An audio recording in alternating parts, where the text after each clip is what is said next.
Big boss house నుంచి నిఖిల్ విన్నర్‌గా బయటకొచ్చాడు. బయటకొచ్చిన తర్వాత నిఖిల్‌కి కొన్ని వేల మంది ఫ్యాన్స్, అభిమానులు ఇంకా ఎంతోమంది తన సన్నిహితులు, శ్రేయోభిలాషులు అందరూ కూడా బెస్ట్ విషెస్ తెలియజేశారు. అయితే మనకి నిఖిల్ అనంగానే నిఖిల్, కావ్య ఇన్‌స్టాగ్రామ్‌లో రీల్స్ కానీ వాళ్ళందరూ కలిసి చేసిన వీడియోలు కానీ గుర్తొస్తాయి. అయితే కావ్య బిగ్ బాస్ హౌస్‌కి నిఖిల్ వెళ్ళే ముందు తనకి అలాగే నిఖిల్‌కి సంబంధించిన అన్ని రీల్స్‌ని డిలీట్ చేసేసింది. అసలిప్పుడు మనకి వాళ్ళిద్దరికీ సంబంధించిన రీల్స్ ఎక్కడో యూట్యూబుల్లో తప్ప వాళ్ళ ఇన్‌స్టాగ్రామ్‌లో దొరకదు.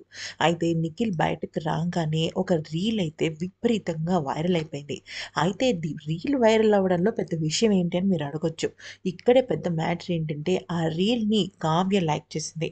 మరొక వైపు ఆ రీల్‌ని నిఖిల్ కూడా తన ఆఫీషియల్ అకౌంట్ నుంచి లైక్ చేశాడు. దీన్ని బట్టి చూస్తున్నట్టయితే నిఖిల్, కావ్యలు త్వరలోనే కలిసిపోతున్నారు అన్న వార్త మనకి స్పష్టంగా వినిపిస్తుందనేదే అర్థమవుతుంది. మరి ఈ వీడియో నచ్చితే లైక్, షేర్ అండ్ సబ్స్క్రైబ్.